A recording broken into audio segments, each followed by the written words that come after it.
네, 반갑습니다. 공공운수노조 한국소비자원 지부 제2차 정기총회를 시작하도록 하겠습니다. 저는 지부장 김동현입니다. 반갑습니다. 저희가 이 총회는 단 한 가지를 물어보는 총회입니다. 저희들이 단체 협상에 대한 내용들이나 임금 협약, 그리고 저희들 지부의 운영 규정 개정, 기타 등등의 또 굵직굵직한 사안들이 많은데, 이것들은 대의원 대회를 다시 한번 통하고 다시 총회를 한번 거칠 겁니다. 그때는 안건을 보시고 전자투표로 투표를 해주시면 되는 사안인데, 이 사안만큼은 좀 특별해서 이렇게 현장 제2차 총회 형태로 진행을 하게 되었습니다. 직무중심 보수체계 개편 찬반 투표에 앞서서 이루어지는 이제 마지막 논의 자리입니다. 어떤 선택을 하시든 내 선택으로 인해서 그 결과를 받아들이는 과정이 매우 중요해 보였기 때문에 이 자리를 마련을 하게 되었고요. 지금 이 총회 자리에서는 이제 세 가지 내용으로 구성을 했습니다. 저희 조합원님들께서 별로 말씀을 잘 안 하세요. 그래서 개별적으로 면담을 쭉 진행하고 있는데 다 끝내지는 못했지만, 조합원님들께서 어떤 말씀을 하셨는지, 특히 직무급과 관련된 이슈를 뽑아서 한번 지부장 입장에서 우리가 어떤 관점으로 여기 이 찬반 투표에 응하는 게 적절할까라는 의견을 한번 제시하는 시간을 가져봤고요. 두 번째 같은 경우에는 일단 사측에서 그래도 남은 할 말이 있으시니 그 내용인즉슨 직무중심 인사조직 관리를 어떻게 해나가겠다라고 하는 방향성을 가지고 오셨으니까 그 얘기도 한번 들어보도록 하고, 일단 원장님께서도 꼭 한마디 이 총회 자리에서 말씀 주시고 싶다 하시니 시간 맞추어서 내려오셔서 아마 또 한마디 말씀 주시는 것으로 총회는 내용은 그렇게 구성되고 진행될 예정입니다. 그리고 이 총회가 끝나게 될 때쯤 3시 정도 되게 되면 여러분들 핸드폰으로 다 전자투표 문자 메시지가 나갈 예정입니다. 그러면 오후 3시부터 시작해서 오늘 자정까지 23시 59분까지 투표를 해주시면 되고요. 그리고 6시 반, 지금 이미 출장을 나가 계시거나 또 바쁜 업무 때문에 여기 참석 못 해주시는 분들도 계시기 때문에 퇴근하실 쯤 6시 반쯤에 다시 한번 동료 문자 메시지가 나갈 것이고, 그리고 저녁 9시쯤 어느 정도 일과를 끝낸 시점에 다시 한번 동료 문자가 나가게 됩니다. 그리고 나서 자정까지 투표를 하고 그에 대한 결과는 저희들이 바로 확인해서 올리면 좋겠지만, 이 또 공공운수노조가 운영하고 있는 투표 시스템을 이용하다 보니까 다음날 아침 9시에서 10시 사이에 그 결과값을 올리도록 하겠습니다. 자, 그러면 일단 순서는 제 발표 20분, 엄성호 팀장님 20분, 그리고 원장님의 담화문을 듣는 것으로 총 1시간 분량으로 진행할 예정이고요. 이미 마음을 정하고 오셨을 거라고 생각을 하기 때문에 특별하게 더 질문을 받지는 않겠습니다. 질문이 필요하신 부분들이 있거나 하시면 쪽지든지 여러 가지 어떤 다른 방법으로 말씀을 주시면 좋겠습니다. 예, 그러면 첫 번째 안건부터 들어가 보도록 하겠습니다. 저희 조합원님들이 이미 말씀을 많이 하고 계십니다. 그래서 제가 표현은 조합원은 이렇게 말하고 있습니다 라고 이제 제목을 정해봤고요. 특히 개별 면담을 기준으로 한번 말씀을 드려보려고 합니다. 저희가 대의원 대회 때 이런 말씀을 한번 주셨습니다. 과연 지부장이 하고 있는 말은 조합원들의 의견을 구한 의견인가, 아니면 단순히 지부장의 생각인가 라는 이제 의견을 주셨는데요. 저희 지금 12월 12일 기준으로 따지게 되면 저희들이 지금 총 조합원은 400명입니다. 그 중에서 35명이 휴직 상태에 있고요. 이 휴직 상태를 제외한 공무직은 89명, 나머지 연구직, 시험연구직, 일반직은 278명으로 구성이 되어 있습니다. 저희가 직무급의 논의가 본격적으로 논의가 된 시점이 우리원은 4월부터였습니다. 4월부터 논의가 시작될 쯤에 1차 노사협의회를 끝내고 사측은 직무급을 준비해라, 우리는 노동조합은 일에 대한 이야기부터 먼저 해봐야겠다, 라고 생각을 했고, 특히 당시 작년에 인원 충원을 하지 않았기 때문에, 특히 민원 분야에 인원 충원을 하지 않았기 때문에 이미 민원 분야는 난리가 나 있는 상황은 맞았습니다. 그렇기 때문에 특히 민원에 종사하시는 이제 조합원님들부터 조금씩 만나 뵙기 시작을 했었고요. 그리고 5월 달에 들어가게 되게 되면 또 다른 원내에 다른 기류가 이루어지게 되는데, 특히 전문직이 2019년도 이후 입사자들의 어떤 전문직에 대한 이슈라든지, 또는 조금 더 젊은 세대의 어떤, 저희는 젊은 조합이니까 젊은 직원, 그 조합원님들의 어떤 의사들도 조금 더 집중해서 물어봐야 되지 않겠는가라고 해서 그쪽에 좀 집중을 해봤었고요. 그 다음에 그 이후에 부서별로 좀 면담 인원을 조정을 해봤습니다. 안타깝게도 기획조정실과 감사실 직원분들은 차측에 가깝다고 생각을 하고 조금 거리를 두고 나머지 여기 쭉 보이는 부서들에 있는 계신 분들을 좀 이제 만나 뵙게 되었고, 그리고 8월 달에 들어가게 되면은 저희들이 직무평가가 끝난 시점에, 그리고 TMF가 터지는 시점쯤 공무직 집단 면담이 있었고, 또 서울지원 면담, 그거는 이제 아무래도 본인들의 어떤 민원에 대한 어려움을 미리 말씀해 준 시점에 해결이 어느 정도 되지도 못한 시점에 또 TMF도 터지는 시점이었고, 그렇게 되다 보니까 제가 지방 지원을 돌면서 조합원님들을 많이 뵀었어야 함에도 불구하고 찾아뵙는 게 더 송구스러운 상황이 있기 때문에 더 이상 적극적으로 찾아뵙지는 못한 상황이었다라고 말씀드릴 수 있고, 9월, 10월에 넘어가게 되게 되면 직무급과 관련되어 있는 이슈를 이대로 두면 안 될 것 같고, 노동조합 입장에서 가장 조합원님들께 이로운 방향으로 일단 의견을 많이 넣어서 안건을 압축시켜 나가는 그런 과정들을 거쳤고, 지금 나와 있는 안이 그 안이라고 보시면 되겠습니다. 그 결과 총 110명을 어떻게 이제 만나 뵙게 되었고, 이분들을 보게 되게 되면 공무직 분들을 제외를 하고 나게 되면 278명 중에 110명 정도의 의견을 모아서 좀 정리를 한 시점이라고 보시면 되고, 성별은 우리 원내의 성별은 400명, 조합원 기준으로 했을 때는 남성이 175명, 여성이 225명으로 50% 여성분들의 비율이 조금 더 높고요. 그래서 면담 비율도 40, 10대 53으로 비율을 좀 맞추고 있다라고 보시면 되겠습니다. 연령대로 따지게 되면 우리 원은 20, 30대가 이미 270명이 육박할 만큼 가장 젊은 조합이고요. 그리고 40대가 과차장급이 될 텐데 88명으로서 중진 그룹을 이루고 있고, 50대, 60대, 10대 이렇게 좀 다양한 군을 계층을 이루고 있다라고 보시면 되겠습니다. 이건 틀렸습니다. 400명입니다. 그래서 4급의 면담 비율이 42%, 5급의 면담 비율이 44%라고 보시면 되겠습니다. 이걸 토대로 들어가 보면 가장 우리 원의 특히 직무급과 관련된 이슈를 본다고 쳤을 때 되게 뭔가 다들 열심히 하세요. 한 분 한 분 뵀을 때 다들 힘들어 하십니다. 맞는데 과연 우리 직무 관련 세칙들, 우리 규정에 나와 있는 일을 하고 계십니까? 라고 물어봤을 때는 70% 정도는 일치를 하는데, 70% 이상 일치한다라는 의견이 88% 정도가 나오게 되는데, 근데 생각보다 30% 정도는 일치하지 않는다라고 하는 의견도 제법 나온다라는 부분들이고, 심지어는 거의 일치하지 않는다, 그냥 시키는 대로 막 일한다라는 분도 비율도 제법 있었습니다. 근데 그 일의 특성이 뭐냐라고 봤을 때는 크게 딱 양분이 되는데, 그러니까 그 반복적으로 하고 정리하는 일의 비중이 한 반, 그리고 그러니까 대응을 해 나가면서 또 약간의 창의적인 요소가 필요한 업무도 반, 이렇게 이제 크게 나누어진다고 볼 수 있고, 이 일을 쭉 말씀을 들어보다 보면 반복적인 업무는 기술적으로 좀 해결될 수 있는 부분들도 눈에 좀 보이고요.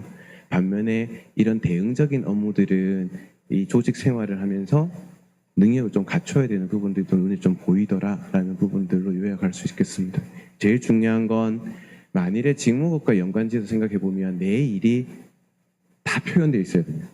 표현되어 있지 않은 일은 일을 하지 않은 게 되는 거예요. 특히 이 제도가 도입이 됐을 때는. 그래서 직무기술서가 매우 중요한 요소일 텐데 우리 원은 아직 그게 준비가 덜 되어 있고 더 준비를 해야 되지 않겠는가라고 볼 수 있겠습니다.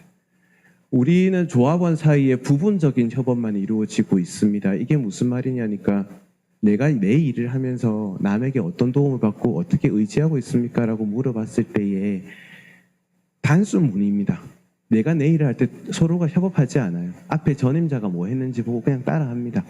따라하고 또는 협업을 한다 하더라도 아주 낮은 수준 정도입니다. 요게 33%, 31%니까 61% 정도로 차지를 하고 굉장히 협업 비율이 높은 곳이 있는데 요거는 시험연구직 같은 아주 특수한 케이스들.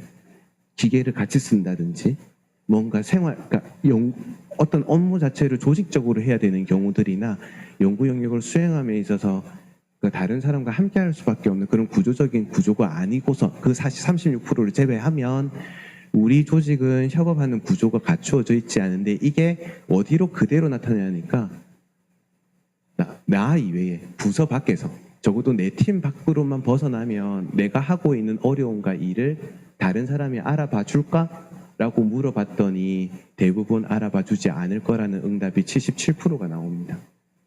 그러니까 우리 조합원님들은 알고 있어요. 내 일이 힘든 거는 알고 있어요. 그런데 내 팀 밖으로만 나가면 내 일이 얼만큼 어려운지 아무도 알아주지 않는다는 거예요. 그렇게 생각하고 있다는 거예요. 뿐만 아니라 여기서 기타라고 부분이 있는데 15% 이것도 거의 모른다에 가까운 응답인데 내가 적어도 그 직전에 어떤 팀에서 근무를 해봤는가에 따라서 알 수도 있고 모를 수도 있다. 라는 관점의 응답이기 때문에 실제로는 80%가 지금 현재 내 직무 아니면 다른 사람의 일은 공감도 채 못하는 구조이지 않는가. 이런 상황이라고 하면 직무급을 도입했을 때 서로가 서로에 대해서 모르는데 어떻게 일에 대해서 평가를 하고 할 수 있겠냐는 겁니다. 그래서 만일에 직무급 논의를 한다고 한다면 적어도 우리 일이 어떻게 구성이 되어 있고 이 정도 일이 되려고 할 때는 다른 사람들은 어느 정도의 노동 강도를 체감하고 있는지에 대한 공감대가 기초되어 있지 않으면 직무급 제도는 앞으로 나가기 굉장히 어렵다라는 부분들로 요약할 수 있겠습니다. 조합원님들께 여쭤봤습니다.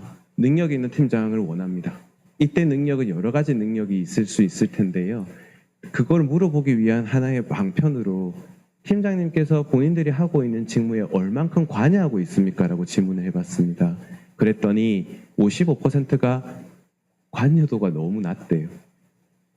관여도가 낮은 게 반드시 나쁜 건 아닙니다. 연차 높으신 직원분들 입장에서는 일정한 자율권을 주고 권한을 주고 해온 거에 대해서 한번 읽어봐주고 큰 우리원의 방향과 다름이 없으면 인정해주는 그런 문화에 대해서 굉장히 만족해 하시는 분도 계세요. 그럴 때는 관여가 낮은 게 좋죠. 그런데 저연차 직원들 분들이나 뭔가 쟁점에 있는 어떤 보고서를 써야 된다든지 어떤 일을 해야 될 때에는 관여가 필요하거든요.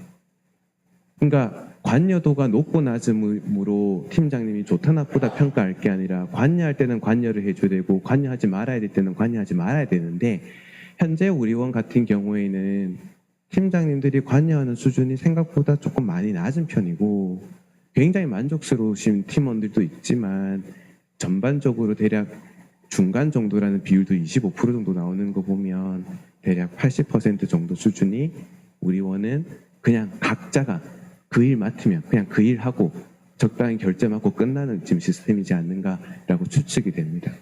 그리고 한번 물어봅니다.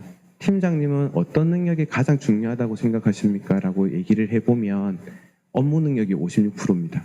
그리고 조직 관리 능력이 대략 28%, 30%안 되게 나오는데 이때 조직 관리 능력이라고 하면 적어도 업무 분장을 명확히 해주시는 팀장님이 중요한 것 같다.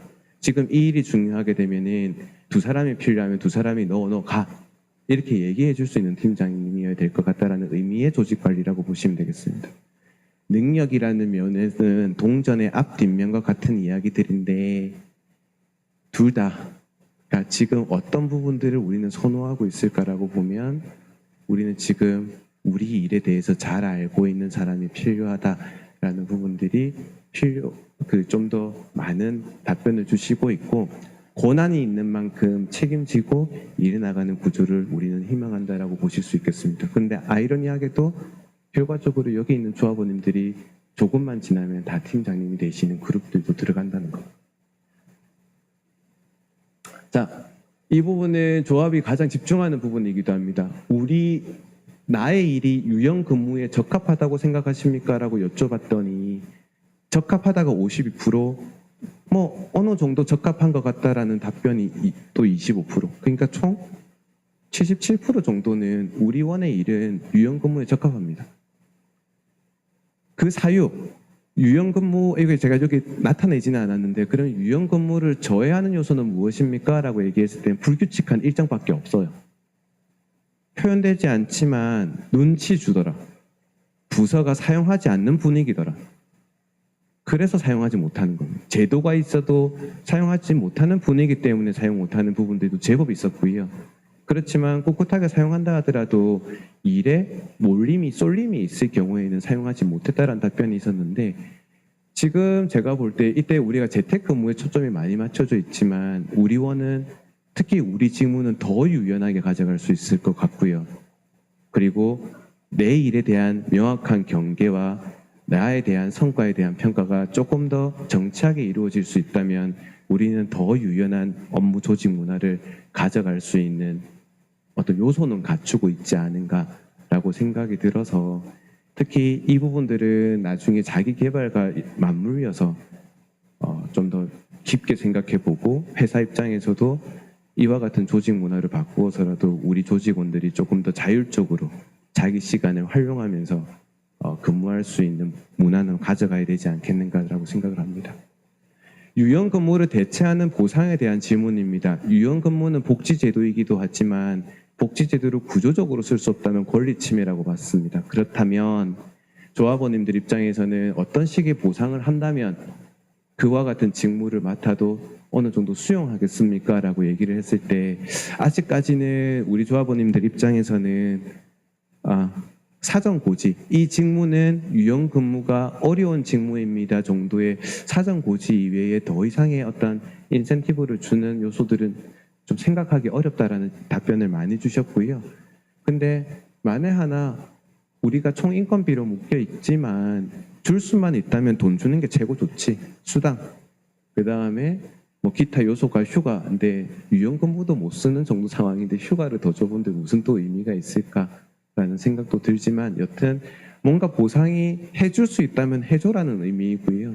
근데 우리 원의 구조를 알고 있기 때문에 사전 고지, 이 직무의 특성을 미리 안내하는 것으로 일단은 넘어가야 되지 않을까라는 부분들도 답변을 주십니다. 보수에 만족을 하는가? 만족하지 않습니다. 만족하지 않는데 불만족이 37%고요. 적정이 46%고요. 만족이 17%인데 여기 표현하지 않았지만 젊은 직원일수록 주거비의 부담이 상당했고요.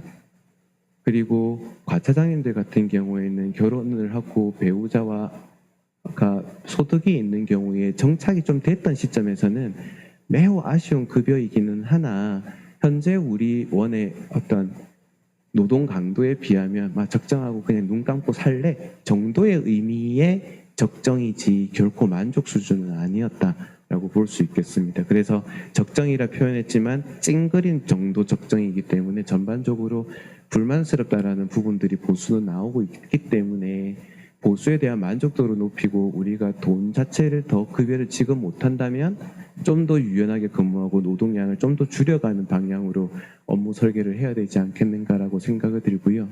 이것도 되게 재미있었는데 내 급여에 영향을 미치는 요소들은 무엇이어야 되겠습니까? 라고 여쭤봤더니 숙련도 이외에는 생각을 못하세요. 우리는 이미 호봉제 제도에 굉장히 젖어 있는 사람들이고 연차가 쌓일수록 급여가 높아지는 구조 속에 나의 가치를 어떤 부분을 조금 더 더하면 나는 급여를 100원이라도 좀 더 받아야 된다고 생각하십니까? 라고 여쭤봤을 때는 상상을 안 해봤기 때문에 일단 답변을 못 하시는 부분들도 있고요. 혹여 자격증, 학위 이런 것들도 말씀을 주셨지만 어느 한 조합원님께서 말씀 주셨는데 그와 같은 자격증, 학위도 우리에 유효하게 도움된다라는 판단이 있어야만 급여에 유의미한 요소로 작용할 수 있지, 단순히 그것만 갖추었다고 해서 급여를 어느 정도 인정해주는 부분들에 대해서는 부정적이다라는 답변을 주셔서 굉장히 인사이트가 좀 있었습니다. 이 부분들은 뭐랑 연결이 되냐니까 이 직무급 제도를 노사가 논의를 하면서 맞추는 과정에서 지금 우리는 호봉제에 맞춰서 지금 직무 중심 그 급여 체계를 가지고 오는 과정에서 자기의 어떤 역량을 7단계로 나누었지만 그거는 호봉제에 맞추기 위한 어떤 하나의 수단이지 보수에 영향을 미치는 요소가 이미 정해져 있어서 그게 따라서 내가 급여가 차등이 생길 거야. 이 논의랑은 완전히 지금 바탕도 안 되어 있기 때문에 연결되지 않는다라는 부분들을 좀 말씀을 드리는 겁니다. 근데 우리 조직원이 어느 순간 우리 보수에 대해서 본격적으로 논의를 해보자. 근속급이 말고도 다른 요소로 나의 가치와 나의 일에 대해서 논의를 해보자면 그게 바탕이 될 때 그때 급여 체계에 어떤 합의에 맞추어서 좀 차이가 있을 수 있지 않을까 정도의 의미라고 받아들이시면 되겠습니다. 평가 제도가 의미가 있냐라고 여쭤봤더니 아무도 그렇게 생각하지 않습니다. 근데 너무 재밌는 결과는 뭐냐니까 평가 제도는 의미 자체가 없는데 평가 결과는 받아들이고 있다는 겁니다. 이 역시도 호봉제에 굉장히 젖어 있는 결과물입니다. 그냥 순서대로 평가 같잖아. 그거 깨지 말라는 겁니다. 그러니까 그와 같은 결론을 이룰 수 있었고 그나마 이게 그 계량 평가라고 하는 KPI 요소들이 될 텐데 이 부분들은 대략 그래도 계량화는 한 55% 정도 가능하다는 정도 의미이고요.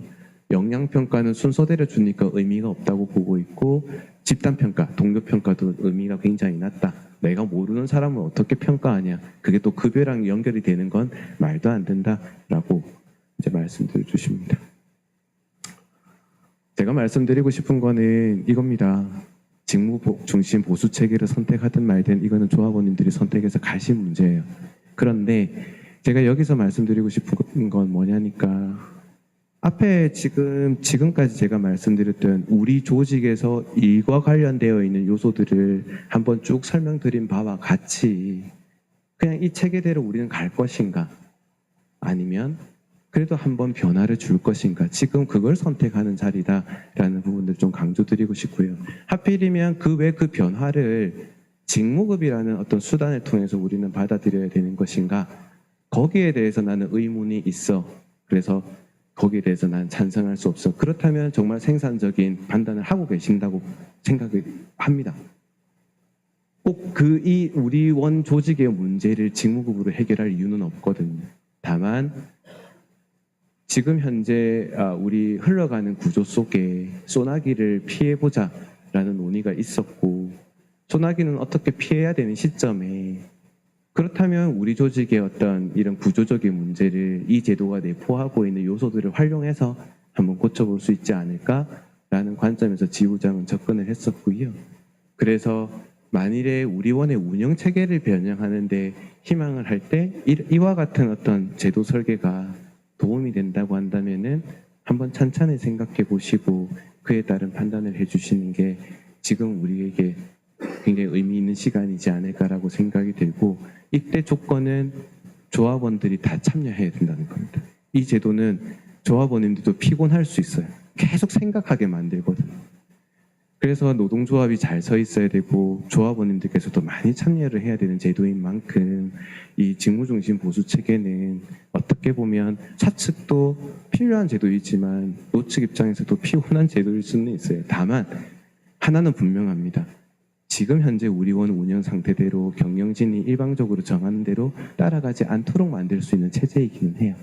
그래서 그런 어떤 상황 그리고 이런 조건들을 한번 진지하게 생각해 보시고 투표를 해보시면 좋겠다라고 말씀드리고 차측에 올해 보여줬던 2024년도의 경영 활동을 보게 되면 이 투표가 그 경영 활동에 대한 평가의 요소들도 물론 당연히 있겠죠. 이제 그렇지만 지부장 입장에서 말씀드리고 싶은 건 지금 우리 현재 흘러가는 시간의 맥락에서는 이걸 물어보는 지금 사안이다라고 말씀드리고 다음 이어서 엄성호 팀장님의 발표를 들어보도록 하겠습니다.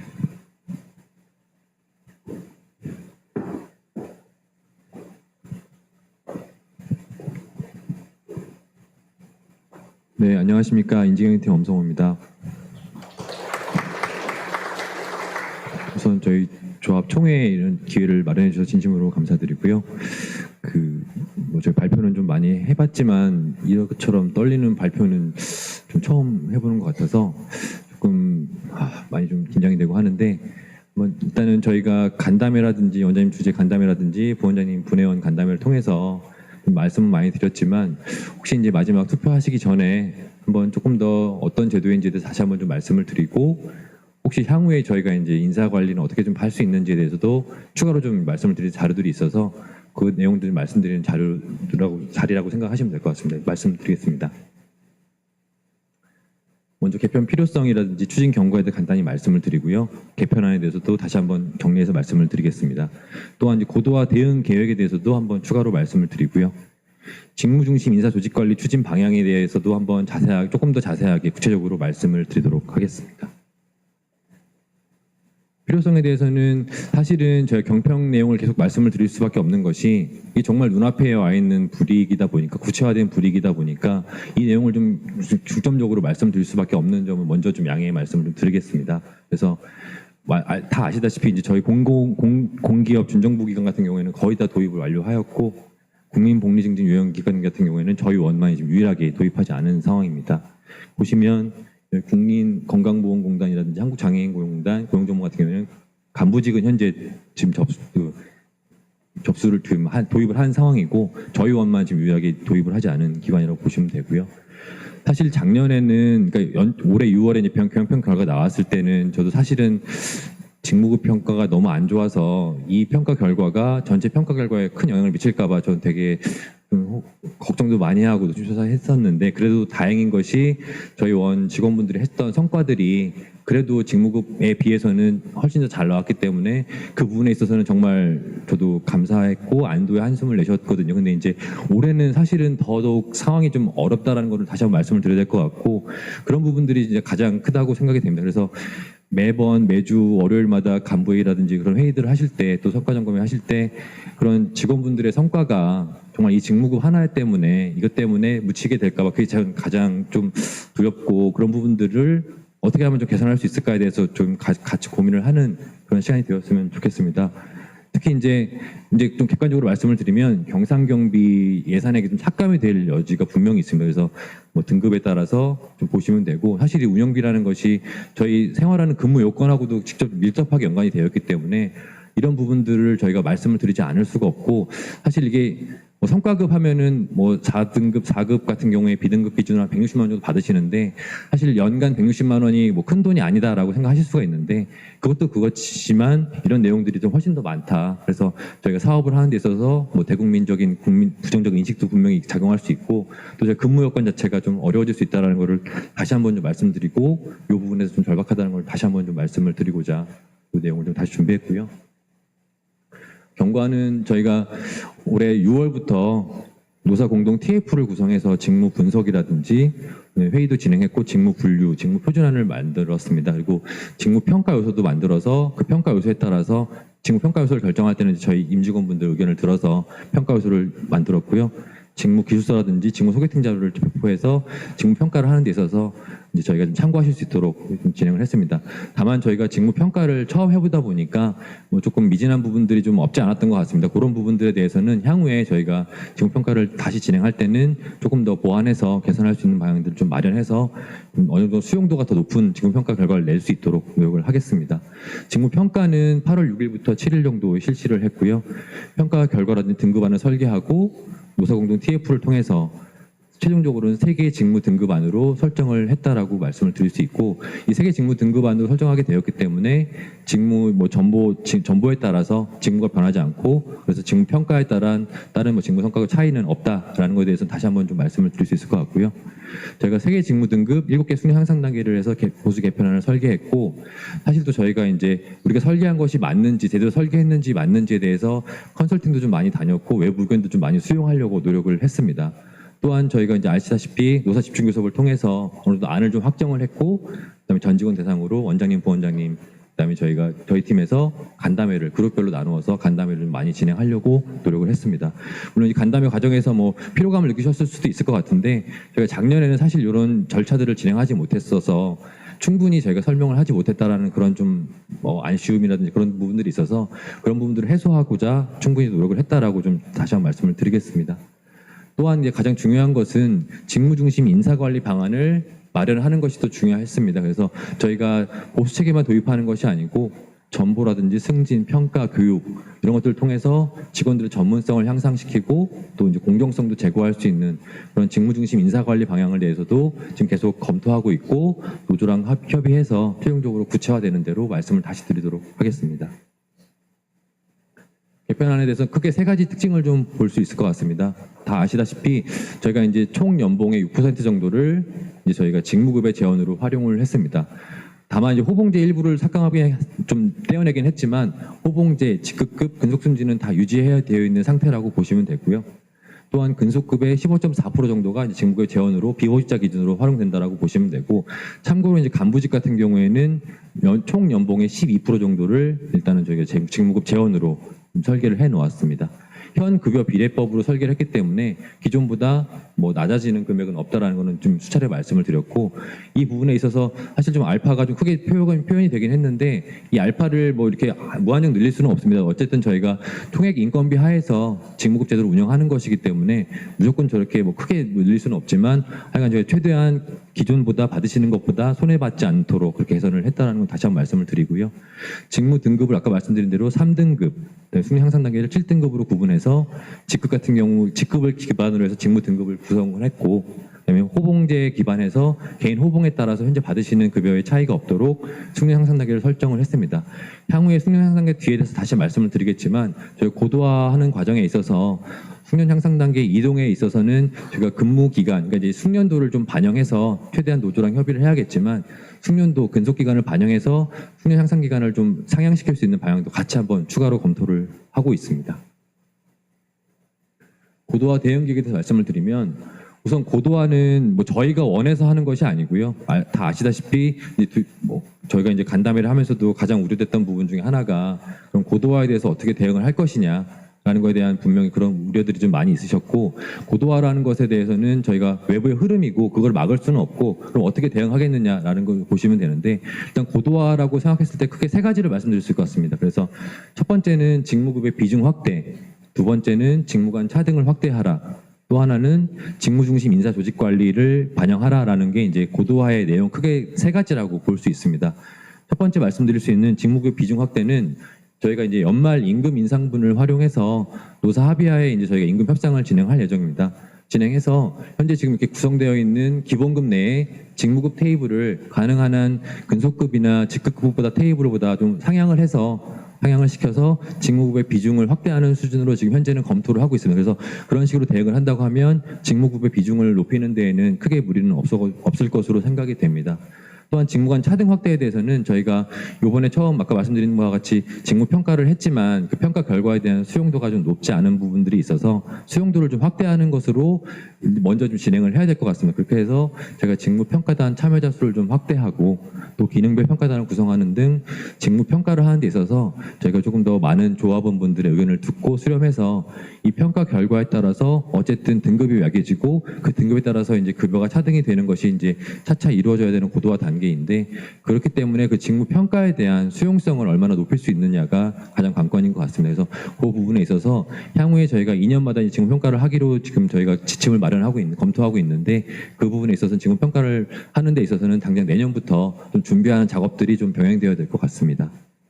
또한 직무중심 인사 조직관리는 뒤에 다시 한번 말씀드리겠지만 직무중심으로 보수체계만 도입하는 것이 전부가 아니고, 이 보수체계가 안정적으로 정착되기 위해서는 인사관리 조직관리도 역시 사람 중심이 아닌 직무중심으로 조직관리를 하라라는 게 이제 저희 기재부 방침이고, 뒤에 대해서 다시 한번 이 부분에서 다시 한번 말씀을 드리겠습니다. 그래서 저희도 이 부분에 대해서는 채용이라든지 정보라든지 차근차근 준비를 하고 있다는 점을 다시 한번 말씀을 드리겠습니다.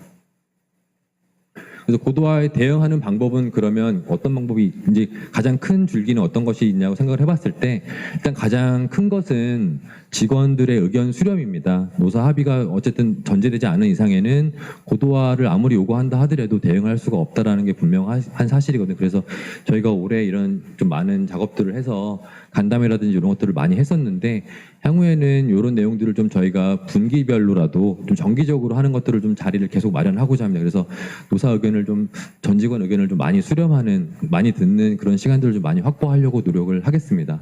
노력을 하고, 또한 저희가 이 표를 다시 보여드린 것은 정부 정책이라든지 타기관의 수준을 좀 지속적으로 모니터링하겠습니다. 저희가 지금 뭐 고도화를 한다고 해서 무조건 저희가 선두에 있어서 앞서 나가서 고도화를 하겠다는 것이 아니고, 타기관 수준도 한번 체크를 하고, 그다음에 타기관의 그다음에 뭐 정부 정책은 또 어떻게 변할지에 대해서 지속적으로 모니터링하고 좀 많은 의견을 들어서 저희가 너무 앞서가지 않고 너무 뒤처지지 않을 정도로 좀 고도화에 대해서도 발을 좀 맞춰야 되겠다는 생각이 들어서, 그런 내용으로 이제 저희가 크게 두 가지 정도로 고도화를 대응할 수 있다라는 것 좀 말씀을 드릴 수 있을 것 같고요. 마지막으로 이제 저희가 직무중심 인사조직 관리 추진 방향에 대해서 말씀을 드리겠습니다. 이제 고도화에 지금 최근에 하나 나온 기재부에서 발표된 내용이 직무중심으로 조직 인사관리를 하라는 내용이 또 이제 고도화 방향에 하나에 들어가 있거든요. 그래서 어떻게 추진을 할지에 대해서 간단히 좀 말씀을 드리겠습니다. 말씀드린 대로 직무중심 인사관리는 기존의 사람 중심에서 이제는 직무 요소과 평가 기준이 되는 관리 체계를 의미합니다. 그래서 사람 플러스 직무 중심의 인사관리를 변화를 의미하고, 일단 연공성을 좀 완화하라는 목적이 있고요. 전문성을 강화하라는 목적이 있습니다. 그래서 범용적 인재보다 전문성을 가진 핵심 인재가 중요하다라는 차원이고, 공정성을 제고하라는 또 하나의 목적이 있습니다.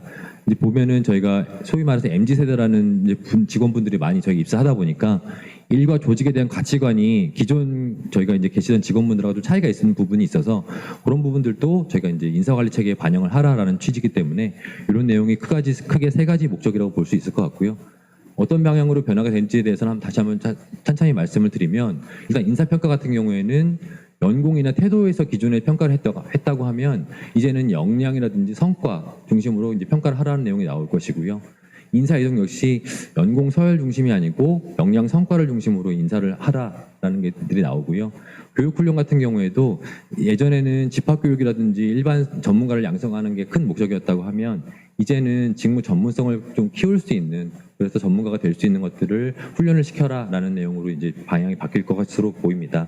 또한 조직관리 역시 기존에는 직급별로 조직별로 정원을 관리했지만 이제는 직무별로 정원을 관리해서 해당 팀의 뭐 매니저가 몇 명인지, 그다음 시니어가 몇 명인지를 먼저 만들어 놓고 그 안에서 이제 그 직무를 할 사람을 전보시키는 그런 식으로 아마 이제 장기적으로는 진행이 될 것입니다.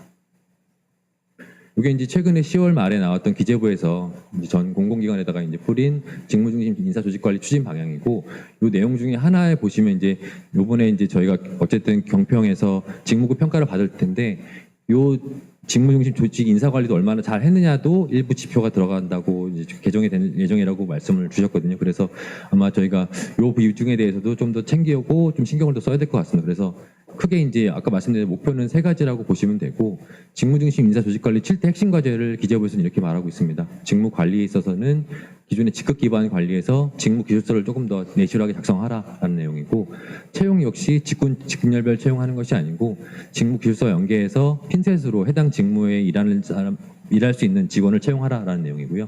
평가 역시 아까 말씀드린 대로 연공 위주가 아닌 역량과 성과 위주 평가를 하라. 그다음에 인력 배치는 적소적재라고 해서 먼저 일할 곳을 만들어 놓고 그 일의 직무에 맞는 사람을 인사 비치를 시켜라라는 내용이고요. 경력 개발 같은 경우에는 저희가 CDP 제도를 사실상은 운영을 제대로 못하고 있어서 앞으로 저희가 개인별 직무에 따른 CDP 교육도 좀 강화를 해야 될 것 같습니다. 보수 체계는 말씀드린 바와 같이 직무 난이도와 영역에 따라서 평가를 따라서 좀 차등을 돌아라는 게 직무 보수 체계 개편이고요. 조직 관리는 아까 말씀드린 대로 좀 수평적으로 조직 문화를 좀 형성하라라는 내용도 좀 같이 포함되어 있어서, 이런 7대 과제를 얼마나 잘 또 수행했는지도 평가 지표에 들어가 있고, 저희가 이것들은 앞으로 계속 진행을 할 예정입니다. 그래서 저희가 이제 사실 이번에 이제 직무급 보수 체계 도입을 논의하면서 사실 이런 내용들도 같이 지금 로드맵 형식으로 좀 작성을 해서 내부적으로 검토를 하고 있었습니다. 그래서 아직 이게 확정된 것은 아니고, 일단 이런 내용대로 평가라든지 보수 체계, 개인 평가, 전보, 교육 훈련, 경력 채용 등에 있어서 저희가 이런 식으로 좀 준비를 하고 있었고, 이런 준비하는 내용들이 어느 정도 지금 기재부에서 내려온 공문과 정부 방침과 좀 어느 정도 일맥상통하는 부분들이 있어서 이런 내용들을 조금 더 저희가 구체화하고 또 조합원들 의견을 좀 많이 수렴을 해서 좀 확정이 되는 대로 로드맵을 확정을 짓고 또 로드맵을 이행하기 위해서 좀 노력을 하겠습니다. 그래서 이런 부분들은 일단 저희가 내부적으로 지금 검토를 하고 있다는 내용을 말씀을 드리고 이게 확정된 것은 아니고 일단은 검토를 하고 향후에 이런 내용들에서 좀 더 의견을 많이 수렴하도록 그렇게 하겠습니다. 그래서 이제 인사관리 같은 경우 이제 대표적으로 말씀을 드리면 일단 아까 말씀드린 대로 팀별 직무를 저희가 이제 좀 그래서 리더는 몇 명인지 시니어는 몇 명인지를 이제 좀 어느 정도 분류한 다음에 전보 인사를 시행할 예정입니다.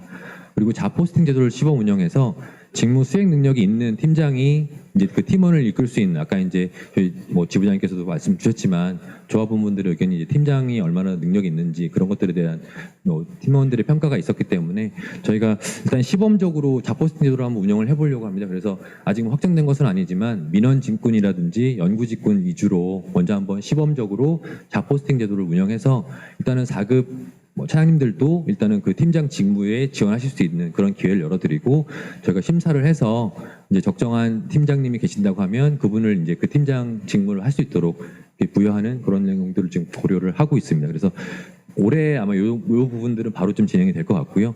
직무교육 같은 경우에는 경력 경로를 설계하고 그래서 이제 소위 말해서 이제 제가 소비자원에 들어왔을 때 전공이 무엇인지 만약 물어본다고 하면 그 전공을 대답할 수 있는 정도로 아마 개인별 직무를 조금 이제 개발하실 수 있도록 도움도 드릴 것이고 또 직무 조사에 대해서 아마 그런 작업들이 있을 거거든요. 그래서 그런 것들을 통해서 경력 경로를 스스로 개발할 수 있게 하고 또 그런 거에 의해서 또 회사에서도 지원할 수 있는 부분이라면 지원할 수 있도록 그래서 경력 경로를 설계한다라든지 직무 분야별 교육 훈련을 강화하도록 그렇게 하겠습니다.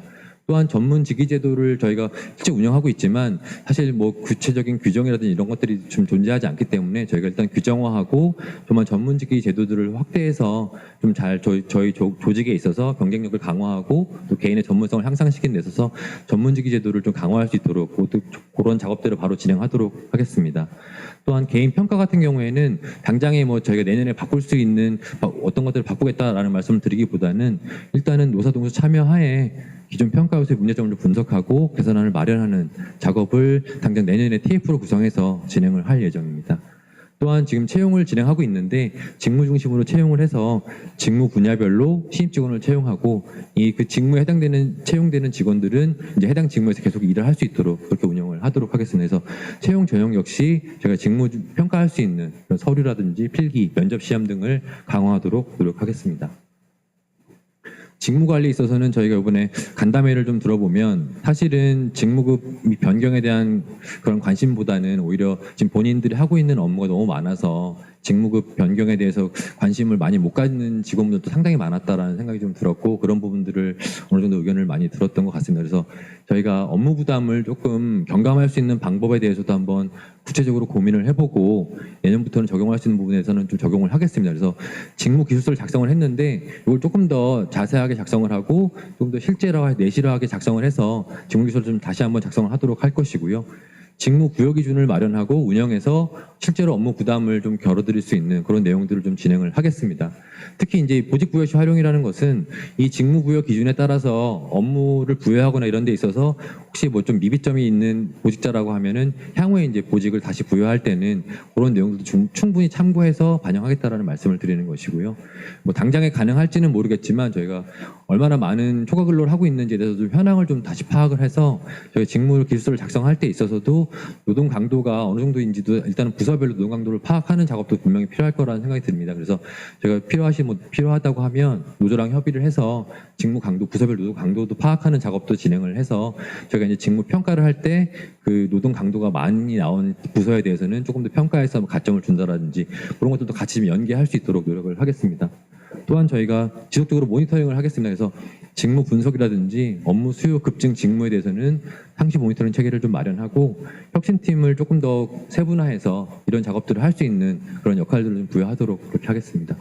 또한 저희가 직무중심 인사 조직 관리는 더 이상 피할 수 없는 과제이기 때문에 저희가 직무중심 조직 혁신 추진단을 좀 신설해서 향후에는 저희가 이제 이런 보수 체계뿐만 아니라 아까 말씀드린 대로 승진, 전보, 평가, 교육 등에 있어서도 직무 중심으로 운영할 수 있는 그런 일단 조직을 좀 구현해서 한번 이런 것들을 진행을 해보겠습니다. 저희가 준비한 자료는 여기까지고요.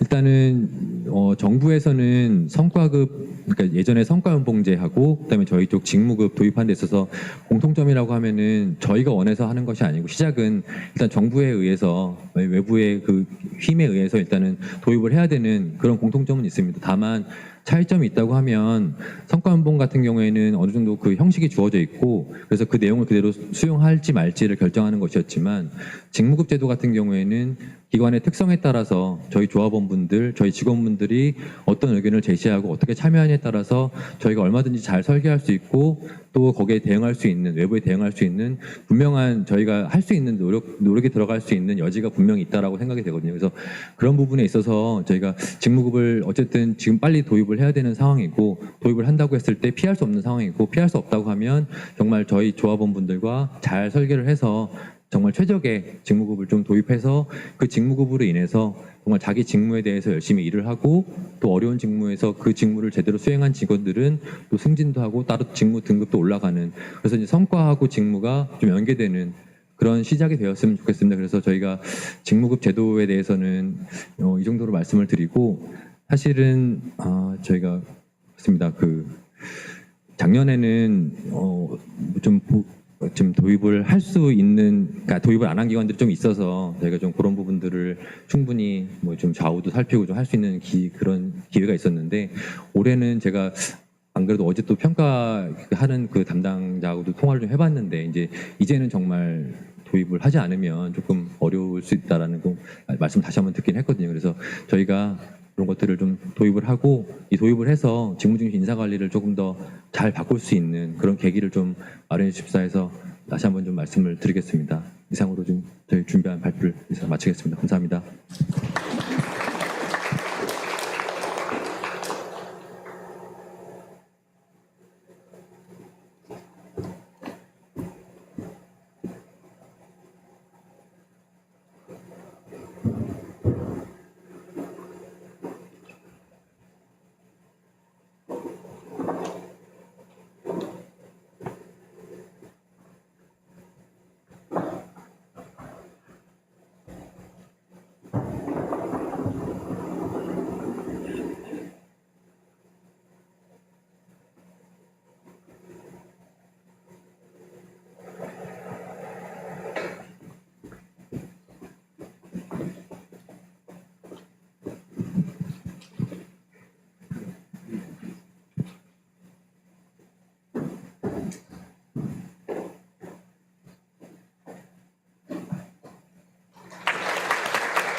예, 안녕하십니까.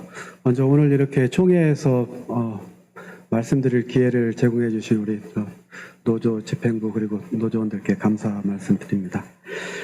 예, 그동안 간담회도 여러 차례 했고, 또 설명회도 또 지금 또 설명도 하고 해서 제가 길게 말씀드리지는 않겠고요. 제 생각을 아주 간단하게 말씀드리겠습니다. 잘 아시는 바와 같이 우리 원은 지금 직무급 도입과 관련해 가지고 중대한 기로에 서 있습니다. 제가 지난 1년간 기관장으로 재직하면서 느끼고 파악하고 인식한 바로는 직무급 도입이 우리 소비자원에 가장 시급하고 가장 중요한 과제라는 생각입니다. 직무급 도입은 이제는 우리 소비자원의 발전을 위해서는 더 이상 피할 수 없는 그런 과제라는 점을 명확히 인식해 주시기를 요청드립니다. 조금 전에 우리 인재경영팀장이 상세하게 말씀드린 것처럼 우리 원은 올해 6월부터 이제 직무급 도입 관련해가지고 직무중심 보수체계 설계를 위한 직무평가를 실시하고 그래서 결국 직무등급 3등급으로 분류하는 이제 그런 안을 지금 최종적으로 제시하게 됐고요. 그렇게 하고 이런 직무등급 3등급으로 하게 되면은 전보가 있다든가 여러 가지 그런 상황 변화가 있다 하더라도 직원분들의 보수가 이 직무급 도입으로 인해서 하락하는 일은 발생하지가 않습니다. 그래서 그렇게 보수가 하락하지 않는 그런 안을 제시를 했다는 것을 다시 한번 말씀드리고요. 그 다음에 그래서 그 직무급 도입으로 인해서 뭐 급여의 하락이라든가 또는 직무급이 도입되고 난 뒤에는 사측이 뭐 일방적으로 직무급 비중 확대라든가 그런 고도화를 이제 추진할 우려가 있다. 혹시라도 아직도 이런 생각을 하시는 분이 계시다면은 이거는 전혀 근거 없는 그런 오해다. 앞으로 또 그 고도화를 하기 위해서는 노조의 동의가 반드시 필요합니다. 노조의 동의 없이는 이런 직무급 고도화를 할 수가 없습니다. 그래서 이것도 다시 한번 분명히 말씀드리고요. 그래서 이 직무급 도입은 더 이상 우리가 이제 미루거나 지금 빨리 하는 게 아니라 이제는 뭐 남아있는 시간이 저는 얼마 없다고 생각이 됩니다. 그래서 더 이상 미룰 수도 없고 우리가 뭐 선택을 이렇게 고민할 그런 사안 자체가 아니라고 생각합니다. 그래서 우리가 이미 지금 대부분이 직무급 다른 기관들 도입을 한 상태고 아마 금년 말 기준으로는 이제 직무급 도입하지 못하는 기관은 아마 이제 손가락으로 꼽을 정도 기관만 직무급을 도입 못한 기관이 되지 않을까 그렇게 싶은데 이렇게 직무급을 계속 미도입할 경우에는 그 우리 소비자원과 그 다음에 또 우리 소비자원 구성원들 우리 직원들한테 감당하기 어려운 그런 그 불이익이 발생하지 않을까 발생할 거로 그렇게 예상이 됩니다. 그래서 불이익이 발생하는 일이 없어야 할 거라고 생각이 되고요. 그리고 또 이렇게 그리고 이 직무급이 지금 미도입하게 되면은 그 우리 뭐 경평이든 그 다음에 국민들의 소비자원에 대한 인식이라든가 이렇게 하면은 경평 해가지고 예를 들어서 뭐 D나 E 나오고 또는 또 그럴 수도 있죠. 예를 들면은 기재부에서 또 직무급 도입을 이제 못한 기관들이 아주 이제 소수일 경우에는 직무급 미도입 기관들만 이제 예를 들면은 그런 내용을 또 이제 뭐 공개라든가 할 수도 있는 거고 그렇게 하게 되면은 어떤 국민들 신뢰 우리 기관에 대한 신뢰 그런 문제도 그렇고 신뢰도 얻기가 어렵고 그다음에 이 직무급 도입이 또는 직무급이 지금 경평에서 차지하는 비중이 너무나도 크기 때문에 뭐 100점 만점에 5점 이상을 차지하는데 사실상 그런데 기관 간에 뭐 예를 들면 B 받는 기관 뭐 D 받는 기관 간의 차이가 5점 이렇게 이상 차이가 나질 않는데 이런 5점은 우리가 뭐 사업을 아무리 잘하고 뭐 아무리 재무 그 관리를 잘하고 해서 극복할 수 있는 그런 점수가 아닙니다. 그렇게 해서 그렇게 하게 되면은 우리가 이제 열심히 사업을 한다거나 이런 것도 다 의미가 크게 반감이 되고 그래서 우리 직무급을 도입 못할 경우에 우리 기관 그다음에 우리 구성원들한테 미칠 불이익이 너무나도 크기 때문에 그래서 이건 더 이상 이제 어떻게 보면 선택 도입 여부, 뭐 내용이야 이제 우리가 선택할 수 있지만 도입 여부 자체는 더 이상 이제 선택할 수 있는 사안이 아니지 않나 이렇게 생각합니다. 그리고 조금 더 긍정적인 측면을 말씀드리면은 그 직무중심 조직구현 또는 직무급 도입은 단순히 보수 체계만 약간 변경하는 이제 그런 것만을 의미하는 것은 아니라고 생각이 됩니다. 그래서 이 직무급 도입을 또 우리가 잘 활용을 하게 되면은 이걸 계기로 해가지고 우리 직원들의 전문성 향상시킬 수도 있고 그 다음에 더 나아가서 우리 원의 여러 가지 직원들이 문제로 제기했던 그런 인사 제도라든가 이런 것들 또는 우리의 어떤 운영 방식이라든가 이런 우리 원의 체질을 좀 개선하는 그런 또 계기로도 또 활용할 수도 있다고 생각을 합니다. 그래서 제가 이건 뭐 하여튼 직무급이 도입이 되든 안 되든 그 기관 앞으로 그 기관 내 불합리한 점 등은 여러분들과 함께 지속적으로 개선해 나갈 것을 약속 드립니다. 그래서 마지막으로 우리가 그 직무급을 도입을 못해서 그런 어마어마한 그런 그 불이익을 받고 그 다음에는 그렇다고 해서 또 결국에 제가 생각할 때는 직무급을 끝까지 그 영구적으로 도입을 못할 수가 있냐. 그렇지 않을 거로 예상이 됩니다. 제가 볼 때는 사실상 이제 계속 우리가 스스로 도입을 못하면은 사실 이제 뭐 거의 반강제적인 그런 방식으로도 도입이 될 수밖에 없다고 생각이 됩니다. 그래서 지금 어떻게 보면은 이제 우리가 우리 스스로 직무급을 도입할 수 있는 거의 뭐 마지막 이제 그런 시간이 아닌가 그런 생각이 듭니다. 다시 한번 우리 소비자원과 그 다음에 우리 직원 대부분의 우리 직원들의 그런 그 미래를 위해서 직무급 도입에 동의를 해 주시기를 간곡하게 부탁드립니다.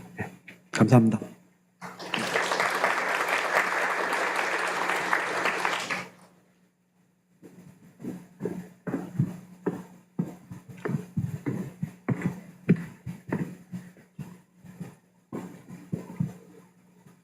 제2차 정기총회는 여기까지이고요. 지금부터 1분 뒤에 3시를 기준으로 이제 여러분들 핸드폰에 전자투표가 이루어질 수 있도록 아마 문자 메시지가 발송될 예정입니다. 그리고 노동조합 입장에서는 이게 가결이 됐든 부결이 됐든 그 결과에 따라서 성실하게 또 차측과 교섭을 해나갈 예정이고요. 그리고 아까 일일이 다 만나 뵙지는 못했지만 그래도 좀 큰 협상 일정이 끝이 나고 나면 그래도 내년 상반기까지는 꼭 한 분씩 다 찾아뵐 수 있도록 노력하도록 하겠습니다. 이상 여기서 마치도록 하겠습니다. 감사합니다.